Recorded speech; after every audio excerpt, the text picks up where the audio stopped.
അർച്ചന ചേച്ചി LLB സീരിയലിൻ്റെ latest promo റിവ്യൂയിലേക്ക് എല്ലാ കൂട്ടുകാർക്കും സ്വാഗതം. ഡെയ്സി പറഞ്ഞ വാക്കുകളെല്ലാം ചന്ദ്രയുടെ മനസ്സിൽ അങ്ങനെ നിൽക്കുകയാണ് കേട്ടോ. കാരണം ഇവിടെ ചന്ദ്രകാന്തത്തിൽ നടക്കുന്ന കാര്യങ്ങൾ കറക്റ്റായിട്ട് അർച്ചന അറിയുന്നുണ്ട്. അത് ഇവിടെ നിന്ന് ആരോ പറയാതെ ഒരിക്കലും അർച്ചന അറിയില്ല. അതേസമയം വിജയ് ശങ്കർ വന്നതും തന്നെ ഡെയ്സി ഇങ്ങനെ ചോദിക്കാൻ കേട്ടോ, നിങ്ങളും അർച്ചനയും തമ്മിൽ എന്തെങ്കിലും ബന്ധമുണ്ടോ എന്നിങ്ങനെ ചോദിക്കും. എന്താ നീ പറയുന്നത് എന്ന് ചോദിച്ചിട്ട് വിജയ് ശങ്കർ ഒന്നും അറിയാത്ത പോലെ പറയാൻ കേട്ടോ. കാരണം എനിക്ക് ഭയങ്കര സംശയമുണ്ട്, നിങ്ങൾക്ക് അവളോട് ഇപ്പോഴും അടുപ്പവും സ്നേഹവും ഉണ്ടെന്നാണ് എനിക്ക് തോന്നുന്നത്. കാരണം ഇവിടെയുള്ള എന്ത് കാരണം നടന്നാലും അത് അർച്ചന കറക്റ്റ് സമയത്ത് അറിയുന്നുണ്ട്. അത് ആരാണ് അവളെ അറിയിക്കുന്നത്? നിങ്ങളല്ലാതെ മറ്റൊരാളും അത് ചെയ്യില്ല എന്നിങ്ങനെ പറയാൻ കേട്ടോ. അതേസമയം രുക്കു ആകെ അന്താളിച്ച് നിൽക്കുകയാണ് കേട്ടോ. ഈ കാര്യങ്ങളൊക്കെ എങ്ങനെ അറിഞ്ഞെന്നുള്ളത് അറിയില്ലല്ലോ.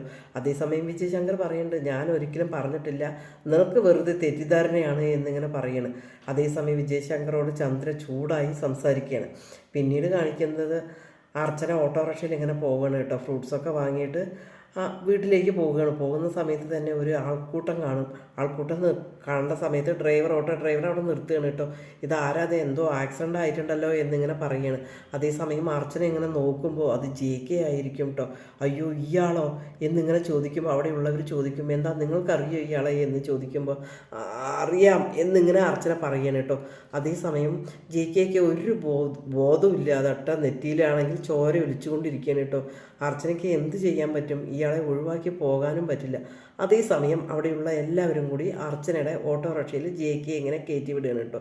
ഏതെങ്കിലും ആശുപത്രി കൊണ്ടുപോയാൽ മതി, ഇയാൾക്ക് ബോധം വരുമ്പോൾ ശരിയായിക്കോളും എന്നിങ്ങനെ പറയണം കേട്ടോ. അർച്ചന എന്ത് ചെയ്യണം എന്നറിയാതെ ഓട്ടോറിക്ഷയിൽ കയറിയിട്ട് അയാളാണെങ്കിൽ അർച്ചനയുടെ തോളിൽ അങ്ങനെ തല വെച്ചിട്ട് ഇരിക്കുകയാണ് കേട്ടോ. അർച്ചന ഇങ്ങനെ ആലോചിക്കുകയാണ്, എന്തായാലും ശരി, ഇയാളെ ഈ പെരുവഴിയിൽ ഉപേക്ഷിച്ചിട്ട് എനിക്ക് പോകാൻ പറ്റില്ല എന്നും. അതേപോലെ കരിമലക്കുടിയിൽ അർച്ചനയ്ക്ക് സംഭവിച്ച കാര്യങ്ങളെല്ലാം അർച്ചന ഒന്നുകൂടി ആലോചിക്കുകയാണ് കേട്ടോ. ആ സമയത്ത് ഇയാൾ ഒരിക്കലും തന്നെ ഉപേക്ഷിച്ച് പോയിട്ടില്ല, ഇതെന്തായാലും ശരി, ഇയാളെ ഉപേക്ഷിക്കാൻ പറ്റില്ല എന്ന് പറഞ്ഞതിന് ശേഷം ഓട്ടോറിക്ഷക്കാരൻ ചോദിക്കണേ എങ്ങോട്ടേക്കാണ് പോകേണ്ടത് എന്ന് ചോദിക്കുമ്പോൾ അർച്ചന പറയുകയാണ്, നേരെ ആശുപത്രിയിലേക്ക് വിട്ടോ എന്നിങ്ങനെ പറയണം. അവസാനം ആശുപത്രിയിലേക്ക് JKയും കൊണ്ട് അർച്ചന പോവുകയാണ്.